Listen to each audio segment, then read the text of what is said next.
Hello, welcome to a special video episode of Checkpoint Chat.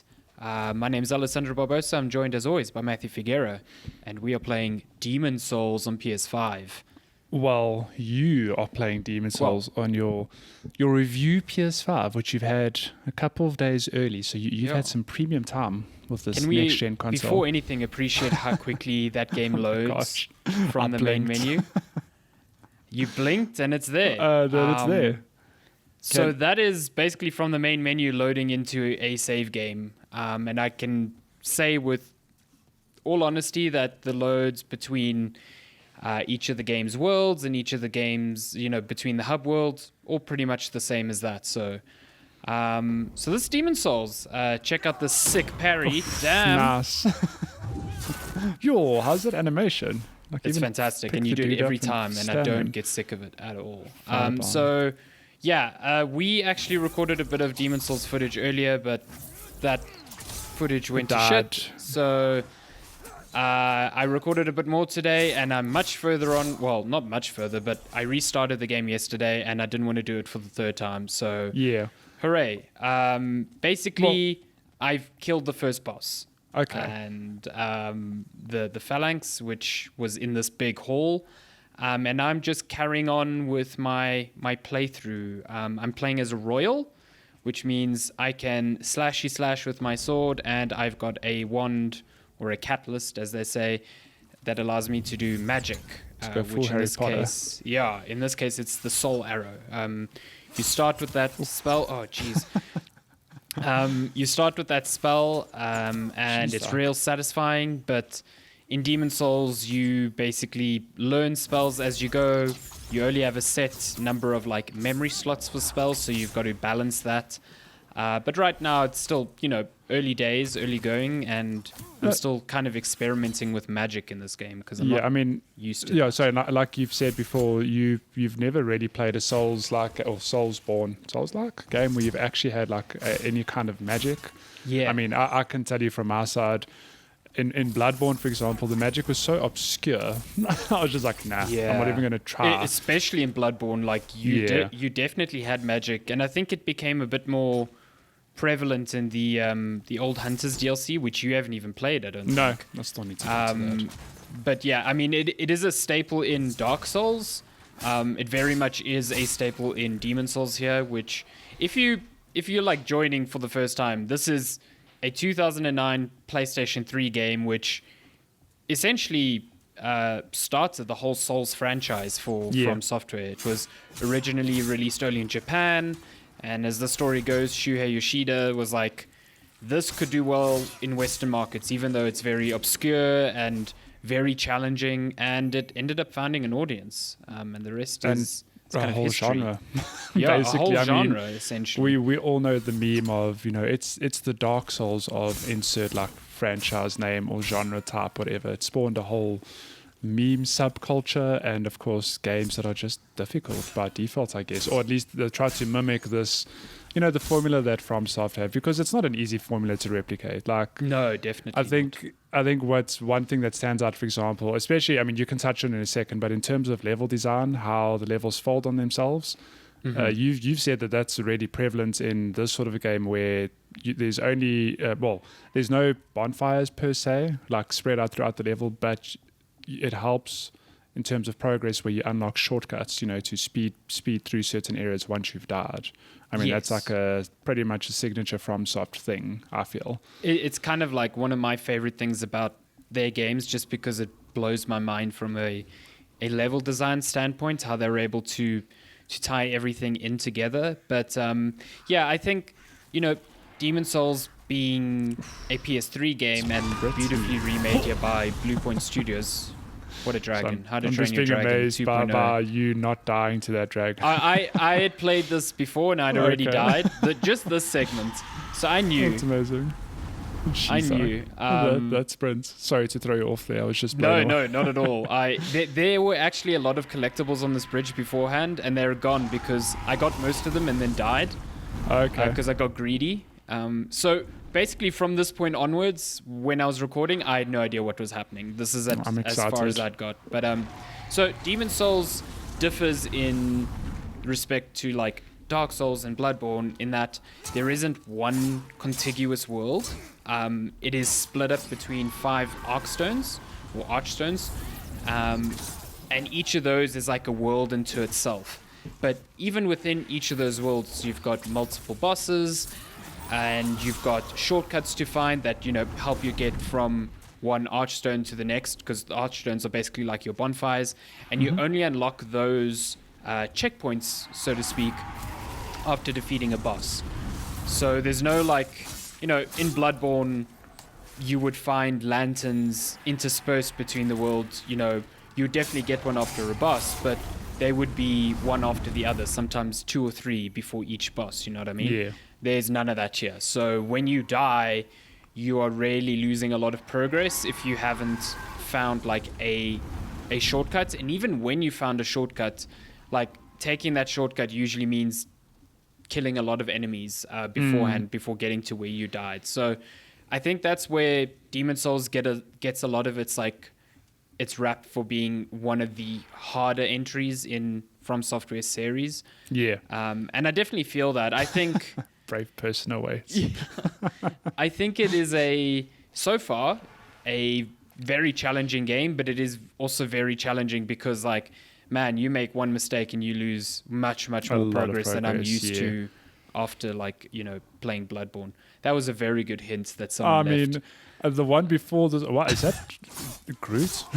Wow. Yeah, it looks like a Draug almost. Yeah. Oh, sorry, not Groot. Yeah, from God of War. The note before that just said you are filthy. I don't know how that was meant to help you, but pretty rude. Very, very rude. Very big assumptions made. Well, one thing that stood out, and you've mentioned it before, well, not on this recording, but you have mentioned to me before that in this game, you're sort of in a spectre state, I think you told me, which means your health is below half. As if the game wasn't hard enough already. If you look at the top bar, you've got less than half health. Yeah. So whenever you die, you go into, I don't know, a soul or spectre state, and your health is halved. And I actually thought, because I haven't really dabbled much with Dark Souls. I've played Bloodborne a couple of times, but I thought that was a Dark Souls thing as well, and you've told me that's not the case.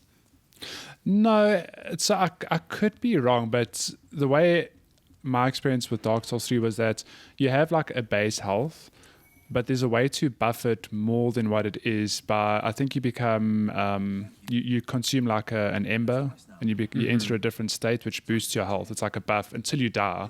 And this ember is basically a collectible throughout the game, whereas it seems like this one's kind of the opposite, where you just, your health goes below half, and you've said that there are items to restore it back to that state, but they're very rare. Yeah, so there are ways to make the health loss mitigated somewhat. So there is a ring you find pretty early on that is lose less health when in dead form or whatever.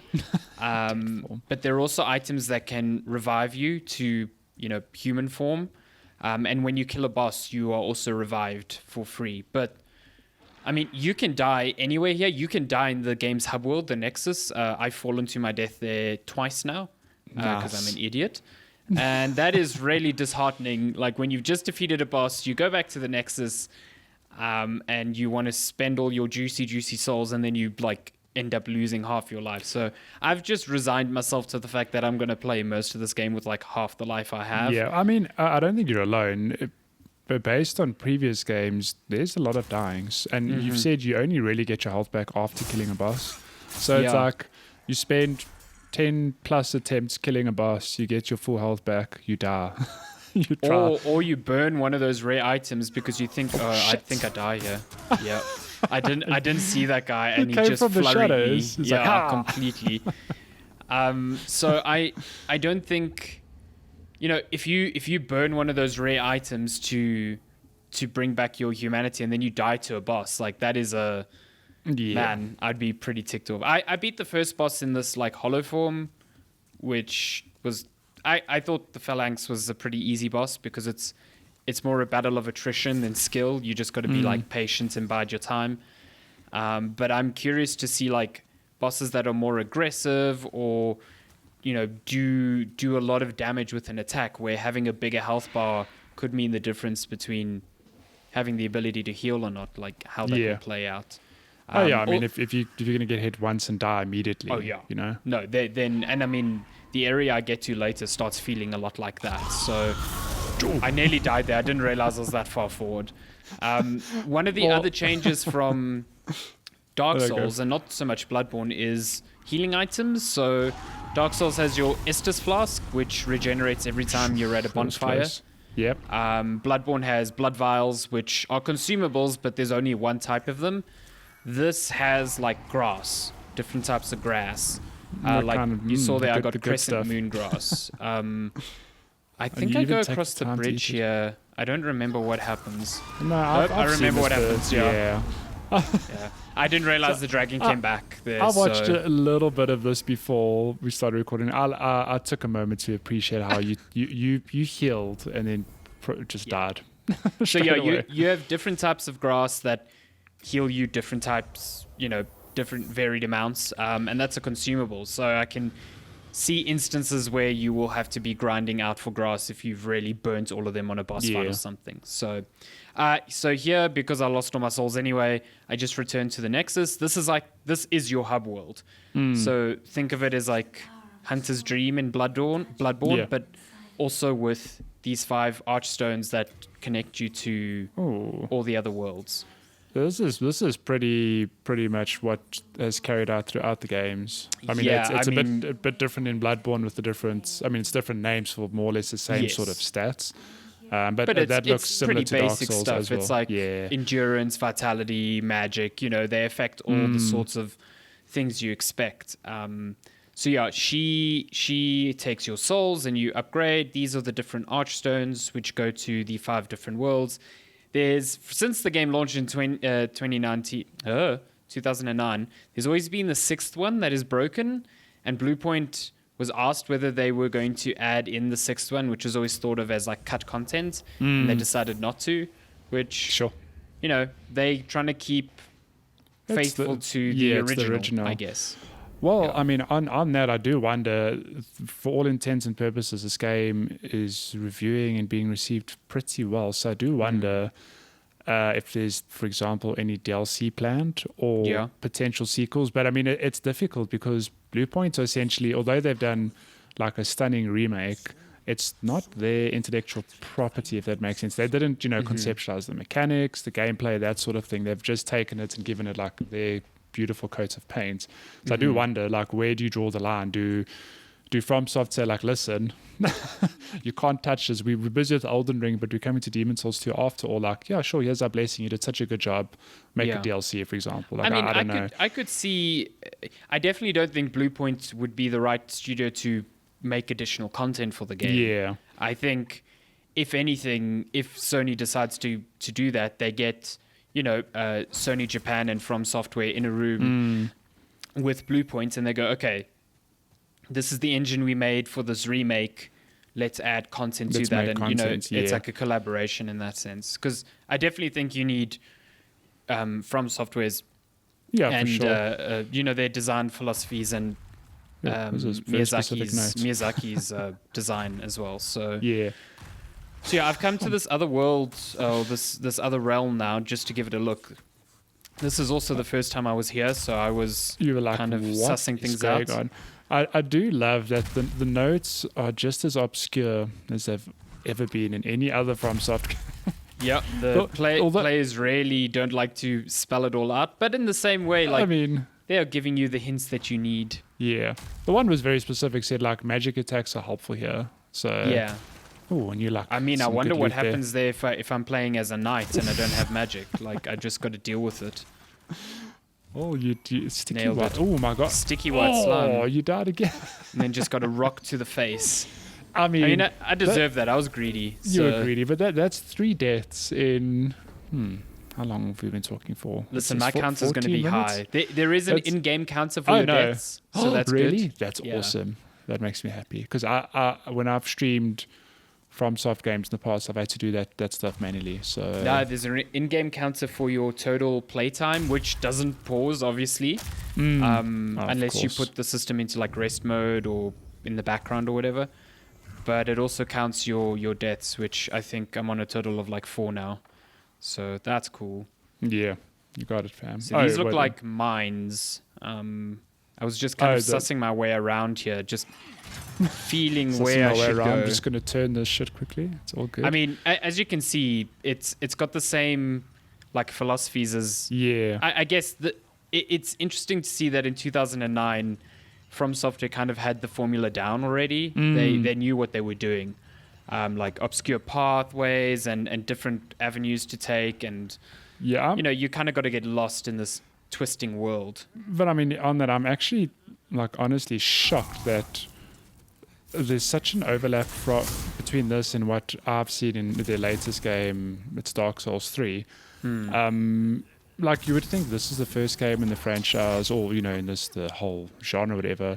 There's plenty of room for improvement, and I'm sure that over the years they've obviously made enhancements and improved gameplay in other ways. But from what I've seen you play and just what you've explained, a lot of the core formula is here already. Like yes. They got it first time, which is actually kind of insane. I mean, you can kind of see from here the pace at which I'm playing. Jesus, I nearly died there. It's very measured and very slow. I think here I mistook that earlier message for enemies are vulnerable to magic for this guy. Because, you can see I switched back to my sword and I was like, because magic is seriously not doing it for me here. Yeah. And he's going down quicker, but his fire is just absolutely wrecking me. I mean, then there's these other dudes who've just appeared like, hello, they don't really take that much damage. Yeah, so at this point, I was like, okay, the message is definitely for those guys. Let me get rid of this fireball spewing dude in a top hat. It was close. So you can see magic absolutely decimates them. It destroys. Oh, these are the guys who are throwing rocks at you, so that makes sense. Yeah. Okay, yeah, so you're right. If you didn't have any kind of magic build, you would have just have to come here exactly how you did now. But have to deal with them. I am stuck in the darkness. I am grateful that the royalty class starts with a ring that gives you slow but helpful automatic persistence magic regen. So I don't have to use potions to regen my magic, which I otherwise would have to do. And those are, as far as I can tell, in the hour and bit I've played, I've only come across 3. So they're not abundant. Okay. Yeah. So are you just going to... I'm just taking the old-timey elevator here. Yeah, you know how it is back in the day. I think, if I'm not mistaken, I think the Digital Foundry video for this game literally just went up when we started recording. I want to see side-by-side stuff with the original Demon Souls. Because I think it'll be very interesting. Because like we said, the base game is here. They've really just enhanced it for modern platforms. And also they've added a bit of color grading to how for sure how it appears and whatever. But I mean the game loads up into its performance mode. You have 2 modes, fidelity and performance, and I definitely think performance is the way to play. It's at 60 frames per second, or as close as I can tell to it. And it runs at 1440p, and if you notch it up to fidelity, you get 4K, sure, but you're down to 30 frames per second. And I switched it on once just to see how it looked, and never again. Once you felt this fluidity, it's really something else. I feel like it's definitely helping with my parry timing, just because I feel like the actions are less delayed. I'm glad that the game defaults to that, because this is definitely the way to play. And it looks great still. It looks, irrespective of it. It really is. This is the sort of game you boot up when someone's visiting your house and you go, hey, check out what this PS5 can do. Yeah, I mean, is there a photo mode in this game? Oh, yes, there is. Yeah, so I've seen some stills. I mean, I wasn't sure if it was promotional material or just fan-generated content, but I've seen some stills, and one of the tweets I saw was it's basically you playing a CGI movie. And honest to God, I think with every generation, especially I think of growing up from PS1 to PS2, for example, the jump is wow, this is so lifelike. I can't believe how real games look. But it feels like as the years pass, we are really actually getting to shit, this is real. Or, it's not quite lifelike, but I mean, it looks so fluid and realistic in terms of the movement. But at the same time, I feel like the jump between the PS4 and the PS5, obviously launch games are launch games, but I definitely feel like there was this air of, man, this doesn't look like a big leap, you know what I mean? But Demon Souls is the game that I've played so far that is like, this would not work on a PS4, like not a Pro. No, it wouldn't work at this fluidity with this, with this amount of detail. It just wouldn't. But that's what I mean, though, is that it's so fluid, and just the lighting and how smooth everything is, it makes it look like this is actually a next-gen game. Like exactly what you 100%. said. You probably could get this to work on the PS4, like with a lot of sacrifices in terms of frame rates and performance, whatever. But I don't know. This is the way it's meant to be played. It looks so good. So yeah, that's basically Demon Souls. I died to some good wolves there. But we are going to be checking out a lot of other PlayStation 5 titles now that we have our hands on a console. So we'll be publishing more gameplay videos similar to this throughout the week, leading up to the launch here locally on November 19th, which is soon. That's so soon. So yeah, that's Demon Souls. It's definitely my favorite PS5 game at the moment. This and do you praise the sun? Playroom. Oh yeah, I chose the wrong one. I definitely went for Praise the Sun. But yes, if you want to catch more of Checkpoint Chat, we've got a podcast. It's linked below. Check us out. Episodes every Monday. More videos coming. Follow our YouTube page. Like and subscribe. All of that. All the things. And thank you so much for joining us on this journey. I can't wait to go and die more. Yeah. Oh, no. Why would you want that? Thanks, everyone. Thank you so much, Matthew. No, thank you. Goodbye.